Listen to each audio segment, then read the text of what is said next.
What's up, fans of anime? For this video, we're gonna be trying to figure out if the new Rurouni Kenshin Season 2 is good or bad. And to figure that out, we're gonna run it through 7 categories, just like all anime fans ask, which is like story, plot, characters, and for each category, me and Jay both got to vote to see if it's good or bad in that category. And at the end of the video, we're gonna tally it all up to see if this anime is actually good or bad. And so, let's just get started with the first one, which is story. And I think the story is pretty good. It's not like gonna blow your mind type thing, but I think it's serviceable enough to get you through the anime. Yeah, I agree. Since this is an older anime adaptation with the manga, it doesn't have those crazy plot twists that you would normally have nowadays. Yeah, it didn't need to be crazy back then. It just needed to be like a very nice and like very easy digestible story. Didn't need to be complex. At the time, it was very much like, oh, this is revolutionary. Yeah, it was great. And so I guess for me, even by today's standards, like it's still a pretty competent story, just because it's not like trying to throw a twist and like getting confused and lost and everything. So I think for me, the story is good. So I'll put my point to a story, I suppose. Yeah. For season 2 of Rurouni Kenshin, I actually enjoyed this one a lot more compared to season 1. Yes. Because season 2, they actually talk about Kenshin's past, and that's what been missing in season 1. I know in the manga, obviously it's following the manga, so just going from season 1, if you were a new watcher, you would not know who Kenshin is, just that he's a wandering samurai. Yeah. And you're like, well, they're explaining everybody else's past, like Sonosuke and Yahiko's story, everybody else, story, Aoshi, and then they never explained Kenshin. But now in this season right here, they got Kenshin, they got his master, they got him when he was Shinta. So I actually think the story is good here. Yeah, and even this season has like an actual proper story. Like he's going to fight Shishio. He's going on a journey to defeat him. Whereas in the first season, I felt like it was just a lot of character setup. There wasn't a real like big overarching goal, at least not until like near the end where they start the Shishio arc. They had little mini arcs. Yeah, they had mini arcs, which people would argue like, oh, it's not like what is the main thing that they're trying to do here, which it was basically all a setup to this basically. And then moving on from that, we got the ending. The ending of Rurouni Kenshin Season 2.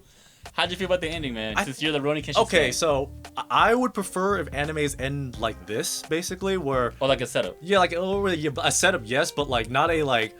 We're literally in the middle of fighting. Like a cliffhanger. You don't want a cliffhanger. Yeah, because like this is like he sent the challenge. Shishio sent the challenge, and they accepted the challenge, and they're going to go and fight him. Like this is like a good setup. It wasn't like they literally fought Shishio like on like the boat. And then it's like, come fight me at my lair, and then it stops right there. Like that would have been a horrible place to stop. That's okay. I mean, I would say that's okay, but because to me, like they literally settled all of like the story elements. Like there's nothing else after this or before this. They've settled everything. He's talked to Kyoto. Kyoto told him to come back, which set off a death flag for him. He and the squad went off to go and fight Shishio. I'm like, okay, this is a good setting point. If the anime ended here, I would have been sad, but like at the very least, they left nothing on the table now. Everything is just going to be for the next season, which is confirmed, obviously. So I think the ending is great here. You know, at the end of anime seasons, usually there's like a big fight. Yeah. Or like a big reveal. True. And for this one, obviously, if you read the manga, there's really no good place to stop to cut it, and I guess this would be the best time to cut it right here. Should we just not have like a nice like regular ending, man? Like to me, I'm just like I watched this, I'm like finally a nice ending, not something super grandiose. Yeah. So if you're looking for like a big battle, that last battle is Aoshi versus Kenshin, but it wasn't anything spectacular. So if you're looking for that, you'll be disappointed with this ending right here. There's no climactic fight. But in terms of like you said, it's just a build up to the next arc or this the rest of the arc. I find it to be good, serviceable. I would say it's good. It's not bad. They do bring a lot more details in here, so I think the ending's good. Yeah, and so let's get on to the next category, which is the characters. For me, I find it hard to like objectively like look at these characters because I'm like, these are like, I grew up watching these guys, so it's like, how can I objectively view them in that way? And I guess suppose that the only way I can do that is how good of a backstory were they given? And this was more of a backstory we finally got a backstory for Kenshin. Yes. Which is fine, but I felt like it was lacking a little bit. I kind of wanted them to show more. They don't show what he did in the revolution. Like they showed off what he did before he went to the war, but I kind of wanted to know what happened during the war. And obviously I know that in the future, but right now it's like, that's the question that most people are asking. It's like, how did he become the guy he is right now? That kind of thing. So I kind of wanted more of that. I think Misao's backstory is also kind of in the open. Like, how did she come to the Oden to begin with? What is her actual connection with Aoshi? That kind of thing. So obviously these questions are answered later, and I know that, but these are like legit questions that people would probably have. So I think as far as that concerned, like I love these characters, but man, I don't think they did a really good job of like fully fleshing them out. So I'm gonna say it's bad, unfortunately. So you have more of a problem with the backstories. Yes. The characters' history, pretty much. Yes. Okay, I see. Which pains me to say it a lot, actually. Yeah. As a Rurouni Kenshin. Yeah, as a Rurouni Kenshin stand, like I love these characters. Yeah. So for me, unfortunately, I will have to agree with you. Not because of the backstories, just because when it comes to like the newer characters, a lot got introduced in this season. Oh yeah, that's right. They got the Jupongatana. They got all the Aoya I would say the only besides Kenshin's group and Seijiro. I like Seijiro. Oh, Seijiro. Everybody else I didn't really care about. Fair enough. Like the Jupongatana, even Hoji. Hoji seemed annoying. I don't know why he. I like this iteration of Hoji. No, he's actually. more present. It's funny. I think it's love and hate. It's like I like it, but I hate him. I really like this iteration of Hoji because just compared to every modern villain usually like, oh, is what I'm doing actually like what I'm doing? Hoji stands on business and he says, no, this is my king. I will die by him. Yeah, I'm like, thank you. Finally, someone who is all about it. Yeah, he's willing to play dirty too. Besides the character that they're already showing, like Kenshin and Megumi and them, this is mostly Kenshin's season. Yes. So that's why, in terms of character, yes, Kenshin got a great season and Seijiro was there, but everybody else didn't. Yeah. Maybe Sanosuke a little bit, but everybody else. Sanosuke got a little bit backstory when he like met his master, but otherwise, like it's kind of it. Right. So yeah, moving on from characters, man, we're gonna go straight to animation and. How you feel about the animation, man? Okay, animation is 10 out of 10. I'll probably be honest. All right. This anime had no reason being like this well animated. Like I'm pretty sure everyone would have been fine if it was just like a slight upgrade from like the 90s variation. But for it to come out like this, there wasn't a lot of fighting. But when the fighting was happening, I wasn't expecting it to be like that level of quality. Like literally every blade going by, like full follow through. Was not expecting it. So the fact that my I don't know what was it called, my expectation going into this was basically nothing. And when I see this and I'm like, wow, they're trying a lot here. And I appreciate that a lot. So for me, this is great. The fighting, I've never had a complaint with the fighting at all when it comes to the new season right here. Even from season 1, I've never felt like, oh, that battle, they didn't animate that well. I feel like so far, the only thing that's been getting complimented the most in the new Kenshin is the animation, and the fight. Yeah. Art style is also really good too. Yeah, so I would have to go, yes, it is good. And from that, man, we're going to move on to the next thing, which is pacing. I would say this had a better pacing than season 1. Season 1's pacing was atrocious. So when it comes to this season right here, I feel like if you're into fighting, it might be a drag. There is a lot more lore and a lot more talking and a lot more building history, character building and stuff like that. Because I know like the Kyoto Fire. Kyoto Fire wasn't about anything fighting. It was more about the anarchy and Shishio's plan. Yeah, it was more about just like how the plan was actually. So I feel like if you didn't like that, it's boring. It can be boring, but I mean, for me, I guess I'll cast my vote. For me, I think the pacing of this one was good. Yes, I think the fighting is cool, but I am personally not here just for the fighting. I'm here just to see Kenshin's journey. Yeah. And I think that the way that they told Kenshin's journey here was great. I think the only part that kind of like fumbled a little bit was like when they got to the boat. I felt like that was a little bit too drawn out because it was like 2 episodes of Kenshin and Aoshi fighting on the boat. Even though they weren't really fighting, they were just kind of like trading like ideals and. So philosophy. You didn't like the fight? You didn't like the extended fight? It wasn't even that. Like I wouldn't even call that a fight. It was just a scuffle. Like, if it was just them talking about like what they believed in, then I think that would have been fine. But because we kept skipping between what was happening in the Kyoto Grand Fire and then going back to the boat, it felt like it dragged on a lot more. Even though like it wasn't really dragging, but I felt that way, and that was the only issue I had with it. But otherwise, everything else, I thought the pacing was great.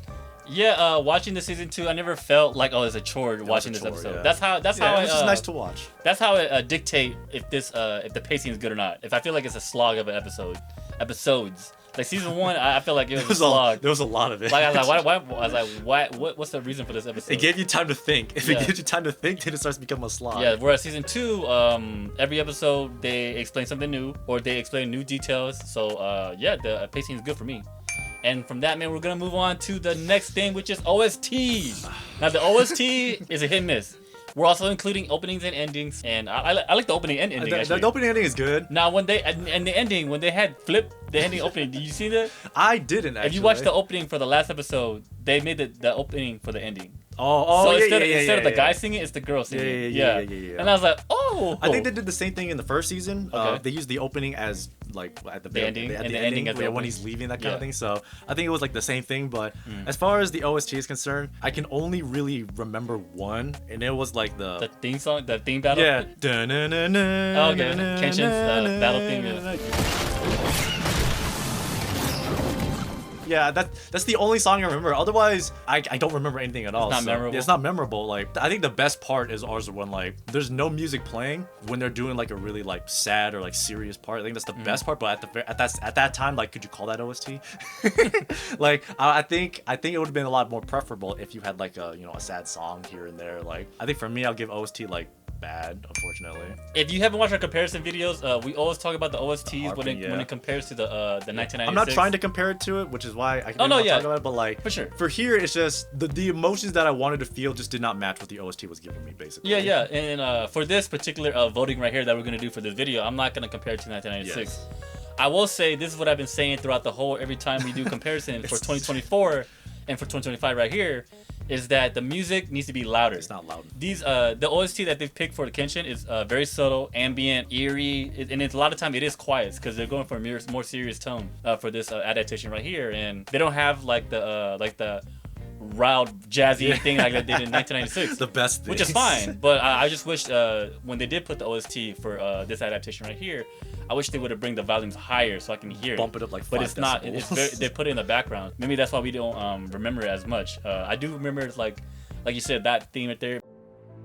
その命令聞くわけにはいきません I don't remember that song. I'm not good at music. I don't even remember that song. Yeah, so I will. Sadly, I would have to say that the OST is bad. Now we're gonna move on to the last category that we got, and it is: do you recommend this anime? Would you recommend this? If your friend came up to you and he's like, "Recommend me an anime," would you recommend season 2? We're only talking about season 2, not the whole anime. You're putting me on a tough spot because I would always wholeheartedly recommend it just so that it's an anime that I like, so I want more people to like what I like, kind of thing. So you're trying not to be biased. Yeah, I'm trying not to be biased here, but at the same time, it's like there's too many stipulations that are tied to this because you have to watch season 1 to get to this season. I'll go first. Yeah, I will say yes, I will recommend it.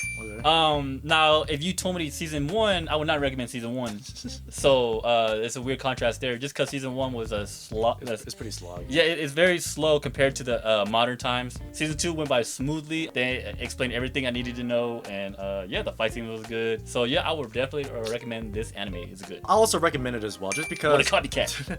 I think it's because if you want a more grounded like samurai story, like this is what potentially what a samurai would be doing, kind of thing. Historical fiction type deal. So if you're looking for less of a in your face, like this is like the crazy shit that's happening, this is more of a take your time with it. You can just watch it as it is. You don't have to expect like the most grandiose thing. And I think sometimes not even sometimes, like you want that sometimes, like you want to break from like the whole craziness that of the anime has to offer. So yes, I will recommend this as well. All right, and that's all the categories that we got, man, and we're tallying it all up. And the final score is Kenshin Season 2 is good. It's good. It passes the category test right here, man. Thank God. So all the anime fans right here, this is objectively, this is the verdict right here, man. This is the truth. Don't believe everybody else. It passes all the categories, and some of the categories have failed, but it still passes score. So right now, man, we're going to move on to the next thing, which is our tier list. So this is our tier list, our pure subjective tier list. What we said earlier in the video just doesn't apply to here. This is just what we think of the anime now. Bias right here kicks in. If you're biased about any anime, this is where it is. Yep. Everything goes out the window. and you know what? Just to hammer home that bias, because this is my favorite anime, there's no way I'm not going to put this in the best. Oh, so you put Kenshin at the best? Again, this is my favorite anime. I enjoyed every moment that I was watching this. I obviously I didn't really like the first season, but this one I'm just like, finally, we're here. This is my favorite anime. We're back. I'm back in the 90s. Perfect. Anime boomer right here. Adaptation right Anime boomers rise up.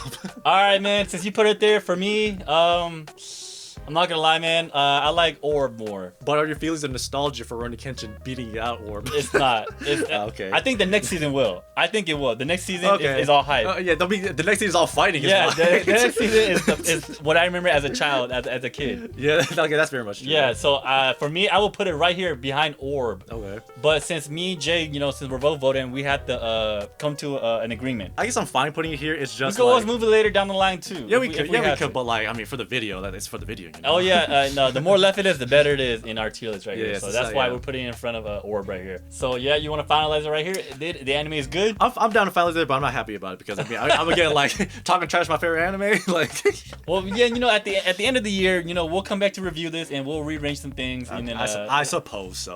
If it turns out that there's no best anime that we have, then obviously we got to move some up. But since this is the start of the year, this is barely we're in March right now. It's still an early year. We got a lot of animes to watch. Yeah, we're waiting just to wait to put Rurouni Kenshin at best tier here. That's literally all we're doing.